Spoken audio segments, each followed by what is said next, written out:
ભુવનેશ્વર શહેર પોલીસ દ્વારા ટ્રાફિક પોલીસને સનગ્લાસ, પાણીની બોટલ્સ અને છત્રીઓનું વિતરણ કરાયું. ભુવનેશ્વર શહેરમાં તાજેતરમાં ઉનાળાની કઠોર ગરમીને ધ્યાનમાં રાખીને ટ્રાફિક પોલીસ કર્મચારીઓ માટે ખાસ ઉપકરણોનું વિતરણ કરવામાં આવ્યું. શહેરના પોલીસ કમિશનર સુરેશ દત્તાએ ટ્રાફિક પોલીસને સનગ્લાસ, ઇન્સ્યુલેટેડ વોટર બોટલ્સ અને છત્રીઓ વિતરણ કરી, જેથી તેઓ ગરમીથી બચી શકે. આ પગલાં ટ્રાફિક પોલીસના આરોગ્ય અને સુખાકારી માટે લેવામાં આવ્યા, જે દિવસભર ખુલ્લા આકાશ હેઠળ ફરજ બજાવે છે. ઓડિશામાં તાપમાન 42 સેલ્સિયસ સુધી પહોંચી ગયું છે અને ભેજનું સ્તર 45% થી 85% વચ્ચે છે, જેના કારણે ગરમીનો અસહ્ય અનુભવ થઈ રહ્યો છે. આ પરિસ્થિતિમાં ટ્રાફિક પોલીસ જેવા ખુલ્લા આકાશ હેઠળ કામ કરતા કર્મચારીઓ માટે આરોગ્ય સંબંધી જોખમી વધી રહ્યા છે. તેમના આરોગ્યની સુરક્ષા માટે ભુવનેશ્વર શહેર પોલીસ દ્વારા આ પ્રકારની પહેલ કરવામાં આવી છે.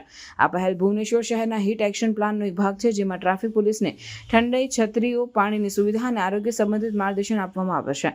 આ ઉપરાંત શહેરમાં ઠંડા સ્થળો અને પાણીના સ્ટોલ્સની વ્યવસ્થા પણ કરવામાં આવી છે, જેથી સામાન્ય નાગરિકો અને કામદારોને રાહત મળે. ભવિષ્યમાં ભુવનેશ્વર શહેર પોલીસ દ્વારા વધુ સારા ઉપાયો અને ટેકનોલોજીનો ઉપયોગ કરીને ટ્રાફિક પોલીસ અને અન્ય ખુલ્લા આકાશ હેઠળ કામ કરતા કર્મચારીઓની સુરક્ષા અને આરોગ્ય માટે પગલાં લેવામાં આવશે. આ રીતે શહેરમાં ગરમી સામે લડવા માટે સમજૂતીપૂર્ણ અને માનવ અભિગમ અપનાવવામાં આવી રહ્યો છે.